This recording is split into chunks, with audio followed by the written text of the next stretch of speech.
नमस्कार दोस्तों, आप सभी का हमारे चैनल स्टडी इन बिहार में स्वागत है। नमस्कार। आज हम एक ऐसे पॉलिटिकल बैटल ग्राउंड का गहरा विश्लेषण करने जा रहे हैं जिस पर इस वक्त लगभग पूरे देश की निगाहें टिकी हैं। हम बात कर रहे हैं 4 मई को आने वाले वेस्ट बंगाल इलेक्शन रिजल्ट्स की। बिना किसी देरी के चलिए सीधे डेटा और ग्राउंड रियलिटीज में डाइव इन करते हैं और समझते हैं इस हाई स्टेक्स मुकाबले का पूरा सच। तो सबसे पहला और सबसे बड़ा सवाल क्या है? यही ना कि इन 294 सीट्स पर आखिर कब्जा किसका होगा। बिलीव मी, ये रेस इस बार इतनी अनप्रिडिक्टेबल हो चुकी है कि आखिरी वक्त तक कुछ भी हो सकता है। दोनों मेन कंटेंडर्स एक ऐसी फियर्स कॉन्टेस्ट में लॉक्ड हैं जहां मार्जिन ऑफ एरर बिल्कुल जीरो है। एक तरफ रूलिंग पार्टी का अपना लंबा डोमिनेंस है और दूसरी तरफ ऑपोजिशन ने अपना पूरा जोर लगा दिया है। ये 294 सीट्स किस तरफ जाएंगी, यही सबसे बड़ा सस्पेंस है। इस पूरे एनालिसिस को समझने के लिए हम इसे 4 हिस्सों में बांटेंगे। पहला, आंकड़ों का खेल यानी द नंबर्स गेम। दूसरा, बदलते हुए पॉलिटिकल नैरेटिव्स। तीसरा, जमीन पर चल रहे फ्लैश पॉइंट्स। और आखिर में मार्जिन्स जो फाइनल वर्डिक्ट तय करेंगे। तो चलिए शुरुआत करते हैं पहले पॉइंट से, द नंबर्स गेम, जहां हम समझेंगे सीट और वोट शेयर का आंकड़ा। अगर आप पॉलिटिकल मोमेंटम की बात करें तो नंबर्स सच में खुद बोलते हैं। जरा सोचिए, 2016 में जहां एक तरफ सिर्फ 3 सीट्स थीं, वहीं 2021 आते आते ये आंकड़ा सीधा 77 सीट्स पर जा पहुंचा। ये एक ऐसी एक्सप्लोसिव एक्सपोनेंशियल ग्रोथ थी जिसने पूरे स्टेट को स्ट्रिक्टली एक टू वे बैटल में तब्दील कर दिया। लेकिन थोड़ा रुकिए, असली ट्विस्ट यहाँ है।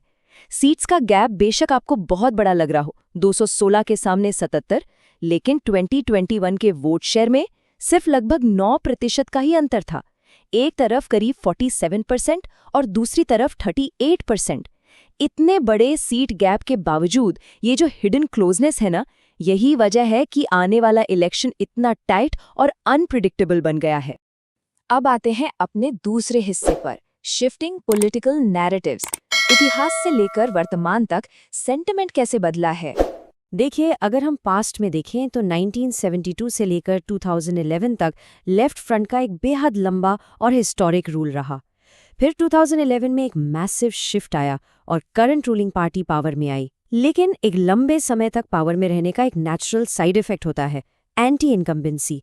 और वही सेंटिमेंट इस वक्त ग्राउंड पर काफी स्ट्रांगली फील किया जा रहा है, जो इस चुनाव की दिशा तय कर रहा है। यहाँ पर एक बहुत बड़ा कॉन्सेप्ट उभरता है जिसे रिपोर्ट्स सैचुरेशन पॉइंट कहते हैं। इसका बेसिकली मतलब ये है कि सालों से चल रही वेलफेयर स्कीम्स अब एक ऐसी लिमिट पर आ चुकी हैं जहां उनसे नए वोटर्स का जुड़ना लगभग नामुमकिन होता जा रहा है। कैंपेन नैरेटिव्स को अब मजबूरन सिर्फ वेलफेयर से हटकर नए मुद्दों पर शिफ्ट होना पड़ रहा है। वेलफेयर पॉलिटिक्स की लिमिट्स के आगे एक और बेहद कठोर सच्चाई है, और वो है industrial decline. Sources clearly point out करते हैं कि हजारों कंपनीज ने स्टेट को छोड़ दिया है। अब इसका डायरेक्ट असर पड़ता है जॉब क्रिएशन पर, और इकोनॉमी और रोजगार जैसे मुद्दे वोटर्स के दिमाग में सबसे ऊपर हैं। इसलिए ये इलेक्शन का एक कोर डीपली डिबेटेड नैरेटिव बन चुका है। Moving on two point number 3, flash points on the ground, जहां सुरक्षा और भावनाएं दोनों अपने एक्सट्रीम पर हैं। जमीन पर हालात कितने सेंसिटिव हैं, इसका अंदाजा सिर्फ इस एक नंबर से लगाइए, 2.5 लाख। जी हाँ, 2.5 lakh central armed police forces के जवान्स की डिप्लॉयमेंट की गई है। प्रीपोल वायलेंस को रोकना और शांति बनाए रखना इतना बड़ा टास्क बन चुका है कि इतने मैसिव स्केल पर सिक्योरिटी लगानी पड़ी है। ये नंबर खुद में ग्राउंड रियलिटी को बयान कर रहा है। लेकिन ग्राउंड पर कैंपेन्स आखिर किन मुद्दों पर लड़े जा रहे हैं? आरजी कार विक्टिम प्रोटेस्ट ने ह्यूमन राइट्स पर सीरियस सवाल खड़े किए हैं। साथ ही इलीगल इमिग्रेशन को लेकर नेशनल सिक्योरिटी के कंसर्न्स हैं। इंडस्ट्रियल डिक्लाइन का सीधा असर रोजगार पर है, और हमने देखा कि वेलफेयर स्कीम सैचुरेशन पर हैं। हर एक मुद्दा अपनी जगह बेहद पोलराइजिंग है, और हर पार्टी इसे पूरी ताकत से पुश कर रही है। और इन नंबर्स और पॉलिसीज के शोर के बीच एक बहुत बड़ा इमोशनल फैक्टर जुड़ गया है। आरजे कर विक्टिम की माताजी खुद ग्राउंड पर कैंपेनिंग कर रही हैं और बड़ी बड़ी रैलीज में उनकी आवाज उठाई जा रही है। इसने पूरे पॉलिटिकल माहौल को इतना इमोशनली चार्ज कर दिया है कि इसका असर डायरेक्ट वोटर्स के दिलों पर हो रहा है। कुछ चीजें आंकड़ों में नहीं नापी जा सकती, पर इन्हीं इमोशंस के बीच एक अंडरकरंट ऑफ फेयर भी है। पुलिस और लोकल अथॉरिटीज लगातार स्ट्रिक्ट वार्निंग्स इशू कर रही हैं क्योंकि इंटिमिडेशन और पोस्ट पोल वायलेंस का खतरा बहुत रियल है। चुनाव खत्म होने के बाद भी वायलेंस भड़कने का जो डर है, उसने पूरी स्टेट मशीनरी को हाई अलर्ट पे रखा हुआ है।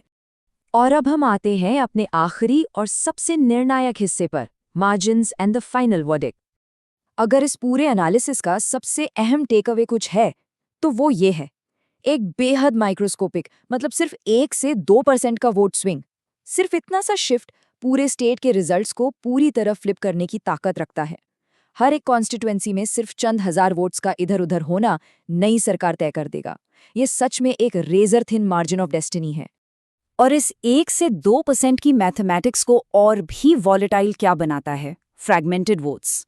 देखिए, इस बार मल्टीपल छोटी मुस्लिम पॉलिटिकल पार्टीज मैदान में काफी एक्टिव हैं।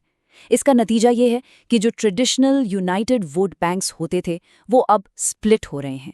जब एक वोट बैंक डिवाइड होता है तो यूनाइटेड सपोर्ट टूट जाता है और फिर वो 1-2% का मार्जिन और भी क्रूशल हो जाता है। तो आखिर में बस यही सवाल रह जाता है कि ये छोटा सा 1 से 2% का स्विंग वेस्ट बंगाल की डेस्टिनी को आखिर किस दिशा में ले जाएगा। एक तरफ एंटी इनकम्बेंसी, वेलफेयर का सैचुरेशन और इमोशंस हैं, और दूसरी तरफ मैसिव सिक्योरिटी फोर्सेस और फ्रैगमेंटेड वोट्स की कॉम्प्लेक्सिटी। 4 मई को आने वाले रिजल्ट्स ही तय करेंगे कि आंकड़ों का ये खेल किसकी किस्मत बदलता है। आज के इस गहरे विश्लेषण में मेरे साथ बने रहने के लिए बहुत बहुत शुक्रिया। सोचिए और आंकड़ों पर बिल्कुल नजर बनाए रखिए।